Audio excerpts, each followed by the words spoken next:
നമസ്തേ. ഇന്ന് വളരെ ഇന്ത്യയെ സംബന്ധിച്ച് ഈ ഒരു വർഷത്തെ ഒരു ബഡ്ജറ്റ് നമ്മുടെ നീക്കുപോക്കുകൾ, കാര്യങ്ങൾ, എന്തെല്ലാം ചെലവുകളും എല്ലാം കണക്ക് കൂട്ടിക്കൊണ്ടുള്ള നമ്മുടെ ഫിനാൻസ് മിനിസ്റ്ററുടെ ഒരു ബഡ്ജറ്റ് ഇന്ന് അവതരിപ്പിച്ചു. അങ്ങനെ 2024-25 ഒരു ബഡ്ജറ്റ്, വളരെ ഗംഭീരമായ ഒരു ബഡ്ജറ്റ്. അങ്ങനെ നരേന്ദ്രമോദിക്ക് വീണ്ടും മൂന്നാമതും പ്രധാനമന്ത്രിയായിക്കൊണ്ട് അദ്ദേഹത്തിന്റെ സാന്നിധ്യത്തിൽ ഫിനാൻസ് മിനിസ്റ്റർ ഗംഭീരമായ ഒരു ബഡ്ജറ്റ് അവതരിപ്പിച്ചു. ബഡ്ജറ്റ് അവതരണത്തില് എന്തോ തൊണ്ട കിച്ച്. ഏതായാലും ഈ ബഡ്ജറ്റ് അവതരിപ്പിക്കുമ്പോൾ ഈ പ്രാവശ്യം എല്ലാവരും അങ്ങനെ വലിയൊരു പ്രതീക്ഷയൊന്നും ഉണ്ടായിരുന്നില്ല. എന്തൊക്കെ ചെയ്യും, എന്തൊക്കെ ഉണ്ടാവാൻ പോകുന്നു, അങ്ങനെ പല അഭിപ്രായങ്ങളായിരുന്നു കുറെ ദിവസമായിട്ട്. നമ്മളെ ബീഹാറിന് പലതും കൊടുക്കും, ബീഹാർ പലതും ചോദിച്ച് അങ്ങനെ വാങ്ങാൻ നിൽക്കുന്നു, ആന്ധ്രക്ക് വേറെ എന്തോ പറയുന്നു, കേരളത്തിന് പിന്നെ അത് പ്രശ്നമല്ല, അവർക്കും ഒന്നും വേണ്ട, അതുകൊണ്ട് അവരൊന്നും ചോദിക്കാനൊന്നും പോകില്ല, കിട്ടിയാൽ കിട്ടിയില്ലെങ്കിൽ പോയാൽ പോയി, അങ്ങനെയൊക്കെ വലിയ കേരളം അതിനെ കൊണ്ട് കേരളത്തിന് വലിയ പ്രശ്നമില്ല. ബാക്കി ആ ഡബിൾ ഇഞ്ചൻ സർക്കാർ വരുന്ന സ്ഥലങ്ങളിലൊക്കെ അതിൻ്റെതായ ഗുണങ്ങളൊക്കെ കിട്ടിയിട്ടുണ്ട്. അപ്പൊ ഡബിൾ ഇഞ്ചൻ സർക്കാർ എല്ലാ സ്ഥലത്തും ഉണ്ടാകണം എന്നുള്ളതിന്റെ ഒരു തുടക്കം ആണ്. അങ്ങനെ ഉള്ളൊരു ഇതിന്റെ ഒരു പറച്ചലാണോ ഈ ബഡ്ജറ്റ് എന്ന് നമുക്ക് തോന്നാം, അല്ലേ? Yes, it is like that. ആ ഡബിൾ ഇഞ്ചൻ സർക്കാർ അതിന്റെ ഗുണം ചെയ്യും എന്നുള്ള കാര്യത്തിന് യാതൊരു സംശയവുമില്ല. അപ്പൊ ഏതായാലും നമ്മുടെ ഓരോ മേഖലകൾ എടുത്ത് നോക്കിക്കഴിഞ്ഞിട്ടുണ്ടെങ്കിൽ എല്ലാ മേഖലകളിലും വമ്പൻ ആഹ്വാനങ്ങളാണ് നമുക്കിന്ന് കേൾക്കാൻ പറ്റിയത്, അല്ലെ? കേരളത്തിന് ഒരു കാര്യമുണ്ട്, കേരളത്തിലെ പെണ്ണുങ്ങളാണ് ഏറ്റവും എനിക്ക് തോന്നുന്നു ഇന്ത്യയിൽ സ്വർണം ഉപയോഗിക്കുന്ന ആൾക്കാർ. അപ്പൊ അതുകൊണ്ട് അവർക്ക് ഏതായാലും സ്വർണത്തിന്റെ വിലയുടെ കാര്യത്തിൽ വളരെ നല്ല ഒരു മാറ്റം തന്നെ കാണാൻ തുടങ്ങിയിരിക്കുന്നു. നല്ല മാറ്റം. ഇന്ന് തന്നെ പെട്ടെന്ന് 2200 രൂപയോളം അതിന് കുറഞ്ഞു. 2200 രൂപയുടെ കുറവുണ്ടായി എന്നാ പറയുന്നത്. അപ്പോൾ ഇനിയും അത് 5000 രൂപ വരെ പോകും എന്നുള്ളതാണ് അതിന്റെ ഒരു പക്ഷെ ഒരു ചെറിയൊരു സങ്കടമേ ഉള്ളൂ. ഒരു വിഭാഗം ആൾക്കാര് ഇത് എവിടേക്കോ വെച്ചിട്ടൊക്കെ കൊണ്ടുവരുന്ന ഒരു പ്രത്യേക ഒരു സാങ്കേതിക വിദ്യയില് ഇങ്ങനെ പ്രാവീണ്യം നേടി നിൽക്കുന്നുണ്ടായിരുന്നു. അവര് കുറച്ച് ആൾക്കാർ കഷ്ടപ്പെടും എന്നുള്ളതിനെ പറ്റിയിട്ട് ചിന്തിച്ചില്ല എന്നൊരു സംശയം, ഒരു ബേജാറുണ്ട്. അല്ലേ? ആ ഇതിനും മെനക്കെട്ട് ഭയങ്കര എത്രയോ ദിവസത്തെ മെനക്കെടോളും ഭയങ്കര കാര്യങ്ങളായി ഇതൊക്കെ പഠിച്ചിട്ട് അതിന് ഇന്ത്യയുടെ സമ്പദ്ഘടന എങ്ങനെ നശിപ്പിക്കണമെന്ന് ആലോചിച്ചിട്ട് നികുതി അടയ്ക്കാണ്ട് അവിടുന്ന് ഇങ്ങനെ ഈ പൊന്നെവിടേക്കോ വെച്ച് ഉരുട്ടിയിട്ട് ഗുളിക രൂപത്തിലും പല രൂപത്തിലാക്കിയിട്ട് ഒക്കെ ഇവിടെ എത്തിക്കാറുണ്ടായിരുന്നു. അപ്പൊ ആ ഒരു മേഖലയിൽപ്പെട്ട ആ ഒരു തൊഴിലാളികൾക്ക് ഏതായാലും വലിയൊരു പ്രശ്നമായി എന്നുള്ളതാണ് ഇതിലൊരു സങ്കടം.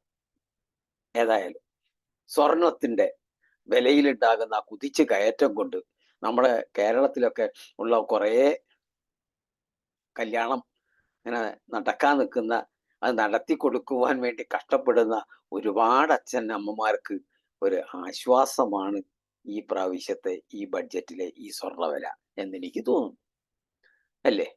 ആണ്, ആണെന്നാണ് എനിക്ക് തോന്നുന്നത്. അങ്ങനെ അതേ തരത്തില് പല പല പല മേഖലകളിലും, കൃഷി മേഖലകളിൽ പുതിയ തരം വിത്തുകൾ കൊടുക്കാനും, അതേ തരത്തിൽ കോൾഡ് സ്റ്റോറേജുകളുടെ ഷോർട്ടേജ് കൊണ്ട് ഈ പാക്ക് ചെയ്ത് അയച്ചാലും കർഷകർക്ക് അവരുടെ ഉൽപ്പന്നങ്ങൾ അതേ ക്വാളിറ്റിയോട് കൂടി മറ്റൊരു സ്ഥലത്ത് എത്തിക്കാൻ പറ്റാത്തതിൻ്റെ ഒരു കഷ്ടപ്പാടുണ്ടായിരുന്നു.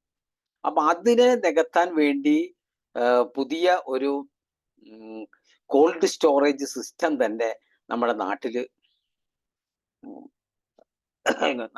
നാട്ടില് ഇത് പുതിയതായിട്ട് അവതരിപ്പിക്കാൻ പോകുന്നു. ഇനി അതിനുള്ള ദ്രുതഗതിയിലുള്ള പക്ഷേ കർഷകര് ഇതുകൊണ്ടൊന്നും തൃപ്തരല്ല. അവര് സമരം തുടങ്ങും, സമരം ചെയ്യും. കാരണം ഈ കർഷകർ ചെയ്യുന്ന സമരം അവർക്ക് വേണ്ടിയല്ലല്ലോ. അത് വേറെ ആർക്കോ വേണ്ടി, വേറെ ആരാലോ ഉണ്ടാക്കപ്പെടുന്ന സമരമായതുകൊണ്ട് ഇത് സമരം തുടരും. സമരത്തിന് യാതൊരു കുഴപ്പമുണ്ടാവില്ല. കാരണം വെച്ചാല് അത് ഇനി വേണ്ടി അതില് പല പല പ്രശ്നങ്ങൾ ഉണ്ടാക്കി എടുത്തുകൊണ്ട് സമരമുണ്ടാക്കി ഇതിനെ നശിപ്പിക്കും. ഇതിനൊക്കെ ചൊറയുണ്ടാക്കി 2 ദിവസം കൊണ്ട് തുടങ്ങും അത്. അത് നമുക്ക് കാണാം. ആ സമയത്ത് അതിനെപ്പറ്റി സംസാരിക്കാം. ഏതായാലും ആ ഒരു മേഖലയില് നല്ല ഒരു പുരോഗമനാണ് ഉണ്ടായിരിക്കുന്നത്. പിന്നെ ടാക്സ് നോക്കിക്കഴിഞ്ഞിട്ടുണ്ടെങ്കിൽ ഇപ്പൊ ₹1,00,000 ശമ്പളം വാങ്ങുന്ന ഒരാൾക്ക് ഒരു 20,000 രൂപയോളം കൊല്ലത്തിൽ അടയ്ക്കുന്ന ടാക്സില് വ്യത്യാസം വരുമെന്നാ പറയുന്നത്. അതൊരു വലിയ ഒരു വ്യത്യാസം തന്നെയാണ്. പിന്നെ 50,000 രൂപയുടെ സ്ലാബ് 75,000ത്തിലേക്ക് മാറ്റി എന്ന് പറയുന്നു. അങ്ങനെ കുറെ സ്ലാബുകളിൽ പല വ്യത്യാസങ്ങളും വരുത്തിക്കൊണ്ട് പല തരത്തിലും സാധാരണക്കാരന് വളരെ ഉപകാരപ്രദമാകുന്ന, സാധാരണക്കാരൻ എന്ന് പറഞ്ഞാൽ ഈ ടാക്സ് പേയബിൾ ആയിട്ടുള്ള ഉദ്യോഗമൊക്കെ വഹിക്കുന്ന ആൾക്കാരൊക്കെ ഉണ്ടല്ലോ, അവർക്കൊക്കെ വളരെ സഹായം ഉണ്ടാകും എന്നാണ് പിന്നെ പറയപ്പെടുന്നതല്ല, ഇതിന്റെ ബഡ്ജറ്റ് അവതരണത്തിൽ നമുക്ക് കാണാൻ പറ്റിയത്. അങ്ങനെ പക്ഷെ ആന്ധ്രയാണ് ഭാഗ്യവാന്മാർ. ആന്ധ്രക്കാര് ഈ പ്രാവശ്യം പ്രധാനമന്ത്രിയുടെ കൂടെ ഒട്ടി അങ്ങ് നിന്നത് കൊണ്ട് ആന്ധ്രക്ക് കിട്ടാത്ത കാര്യങ്ങളൊന്നുമില്ല. 15,000 കോടി രൂപയുടെ 15,000 crore rupeesന്റെ ഒരു പാക്കേജ് തന്നെ അവർക്ക് നൽകി. ബീഹാറിനും കിട്ടി. ഇപ്പോ ആന്ധ്രയെ സംബന്ധിച്ചിടത്തോളം ഈ കഴിഞ്ഞ ഭരണകാലത്തൊക്കെ വളരെ പിന്നോക്കം പോയിരുന്നു. വളരെ പിന്നോക്കം പോയി.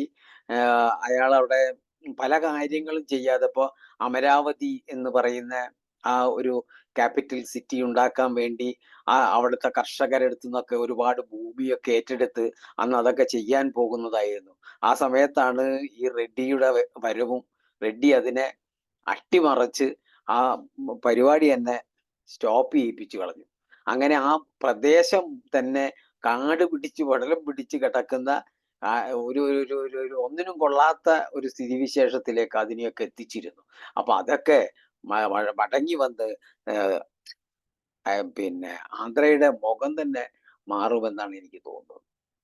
ഏതായാലും പുതിയ മന്ത്രിസഭ, പുതിയ മുഖ്യമന്ത്രി നായിഡു സാറിന് ഒരു നല്ല ഉണർവ് തന്നെയാണ് അവിടെ ഉണ്ടാവാൻ പോകുന്നത്. അയാളുടെ ആ ഡബിൾ ഇഞ്ചൻ സർക്കാരിന്റെ ഒരു ഇഞ്ചനായി കൊണ്ട് നിൽക്കുന്നതിന്റെ ഗുണം അയാൾക്ക് ആന്ധ്രയിലേക്ക് കൊണ്ടുവരാൻ സാധിച്ചു. ഇതേ ബുദ്ധി കേരളീയർക്കും ആകാമായിരുന്നു, മറ്റ് സംസ്ഥാനങ്ങൾക്കൊക്കെ ആവാമായിരുന്നു. പക്ഷെ അത് അയാള് ഇതായി പോയില്ലേ, വർഗീയ ഫാസിസ്റ്റുകളെ എങ്ങനെയാ പിന്തുണക്കിയ ബുദ്ധിമുട്ടല്ലേ. അപ്പം ഏതായാലും അത് പിന്തുണച്ചവർക്ക് അതിന്റെ ഗുണങ്ങളൊക്കെ കിട്ടി.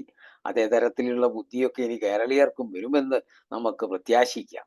പിന്നെ നമ്മൾ അതേമാതിരി തന്നെ ബീഹാറിലെ നിതീഷ് കുമാർ ഇങ്ങനെ കൂടെ നിന്നത് കൊണ്ടും അതിൻ്റെതായ ഗുണങ്ങളൊക്കെ ആ സ്റ്റേറ്റിനും കിട്ടി. അവരും ഗംഭീരമാക്കി, അവർക്കും ഒരു പാക്കേജ് തന്നെ കിട്ടിയിരിക്കുന്നു. അവരും പല കാര്യങ്ങൾക്കും അവരൊക്കെ ആ സ്റ്റേറ്റിന്റെ പിന്നോക്കം നിൽക്കുന്ന എല്ലാ ഭാഗങ്ങളിലേക്കും അതിൻ്റെതായ ഗുണങ്ങൾ ഉണ്ടാകും എന്നുള്ള കാര്യത്തിന് യാതൊരു സംശയവുമില്ല. അങ്ങനെയുള്ള ഓരോ പിന്നെ ഡെവലപ്മെന്റ്സിനും, ഇപ്പൊ സ്കിൽ ഡെവലപ്മെന്റ്സ്, അങ്ങനെ പിന്നെ ഓരോ ആൾക്കാർക്ക് മുദ്ര ലോൺ പറയപ്പെടുന്ന ഒരു വലിയൊരു കാര്യമാണ്. മുദ്ര ലോണിനെ പറ്റി പറയുകയാണെങ്കിൽ അതിനെ ഡബിൾ ആക്കുകയാണ് ചെയ്തത്. 10 ലക്ഷം കിട്ടുന്നവർക്ക് 20 ലക്ഷം വരെ കൊടുക്കാം എന്നുള്ളതിന്റെ ഒരു തീരുമാനമാണ് ഉണ്ടായത്.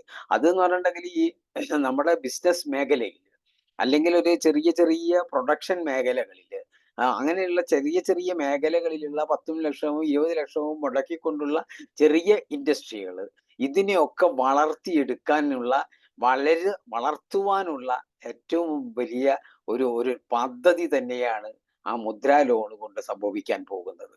ഒരുപാട് ആൾക്കാരുണ്ട് ഈ ചെറിയ ചെറിയ കടങ്ങളൊക്കെ വാങ്ങിയിട്ട് ഒരുപാട് ഉപദ്രവിക്കപ്പെട്ട, ഒരുപാട് കഷ്ടത അനുഭവിക്കുന്ന വലിയൊരു വിഭാഗം തന്നെ ഇന്ന് കേരളത്തിലൊക്കെ അതിന്റെ ഗുണങ്ങൾ നല്ലോണം അനുഭവിക്കുന്നുണ്ട്. ഈ മുദ്രാ ലോണിനെ കൊണ്ട് വളരെ ഉപകാരം അനുഭവിക്കുന്ന പല ആൾക്കാരുമുണ്ട്. നരേന്ദ്രമോദിയെ കുറ്റം പറയുമെങ്കിലും ഇതൊക്കെ അനുഭവിക്കുന്ന വലിയൊരു വിഭാഗം തന്നെ കേരളത്തിലൊക്കെ ഉണ്ട്. അപ്പൊ അതുകൊണ്ട് ഉള്ള ഗുണം വെച്ചാല് നമ്മള് ഓരോ പലിശക്കാരന്റെ അടുത്തുനിന്നും മറ്റുള്ളവന്റെ അടുത്തുനിന്നൊക്കെ ഈ 1,00,000 2,00,000 അല്ലെ 10,00,000 ആവശ്യം വരുമ്പോ അത് വലിയൊരു പലിശയും വീടിന്റെ പണയം കടലാസൊക്കെ എടുത്ത് ആധാരമൊക്കെ എടുത്ത് കൊണ്ടുപോയി അവന്റെ കയ്യിൽ കൊടുത്ത് കുടുങ്ങി രക്ഷപ്പെടാൻ പറ്റാത്ത ഒരു സ്ഥിതിവിശേഷത്തിൽ അവസാനം എത്തി ആത്മഹത്യ ചെയ്യുന്ന ഒരു സ്ഥിതിവിശേഷം ഉണ്ടായിരുന്നു. അതിന്റെ ഒരു മാറ്റമാണ് ഉണ്ടായിരുന്നത് കഴിഞ്ഞ ഈ മുദ്രാ ലോണ് പ്രഖ്യാപിച്ചതിന് ശേഷം. അപ്പൊ ഇപ്പൊ അതിനെ ഒന്നുകൂടി ഇരട്ടിയാക്കിയപ്പോൾ ഈ വാങ്ങിയവർക്കും ഇനി പുതുതായി വാങ്ങി ഇനി പുതുതായി മുന്നോട്ട് വരാൻ ഉള്ള പല ചെറിയ ചെറിയ അച്ചാറ് അങ്ങനെ പല കമ്പനികളൊക്കെ ഉണ്ട്. ഇവർക്കൊക്കെ മുന്നോട്ട് വരാനുള്ള ഒരു ഒരു ചാൻസാണ്. ഒരു ഇതാണ് കിട്ടിയിരിക്കുന്നത്.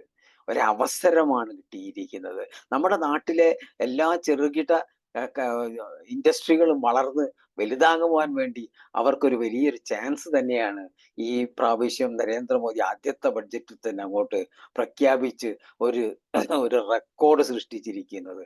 അതേ തരത്തിൽ തന്നെ വലിയൊരു റെക്കോർഡാണ് നമ്മുടെ ഫിനാൻസ് മിനിസ്റ്ററത്. ലോകത്ത് തന്നെ ഇത്രയും ബഡ്ജറ്റ് അവതരിപ്പിച്ച ഒരേ ഫിനാൻസ് മിനിസ്റ്റർ വേറെ ഉണ്ടാകുമെന്ന് എനിക്ക് തോന്നുന്നില്ല. അങ്ങനെ ഒരു റെക്കോർഡ് ഉണ്ടെന്നാ തോന്നുന്നത്. ലോകത്തിലില്ല. അത്രയും പ്രാവശ്യം ബഡ്ജറ്റ് അവതരിപ്പിച്ചുകൊണ്ട് ഇന്ത്യയെ ഞെട്ടിച്ചിരിക്കുന്നു. ഈ പ്രാവശ്യവും ഇതിനു വേണ്ടി നാളെ മുതൽ കുത്തിത്തിരിപ്പ് മറ്റുള്ള പ്രസ്ഥാനങ്ങളും ആൾക്കാരൊക്കെ പറഞ്ഞ് വെറുതെ ആലോചന തുടങ്ങിയിട്ടുണ്ടാകാം. ഇതിന്റെ അവലോകനം ഇതിപ്പോ എന്തൊക്കെയാണ് ഏതൊക്കെയാന്നുള്ളതൊക്കെ പറയാം. ഇതൊക്കെ റഫായിട്ട് ഇപ്പൊ നമുക്കൊക്കെ പറയാൻ പറ്റുമല്ലോ. പിന്നെ എന്നെ സംബന്ധിച്ചിടത്തോളം ഞാനൊന്നും വലിയൊരു എക്കണോമിസ്റ്റ് ഒന്നും അല്ലാത്തത് കൊണ്ട് ഇതിനെപ്പറ്റി പഠിച്ചിട്ട് എന്തൊക്കെയോ പറയാനൊന്നും സാധിക്കില്ല.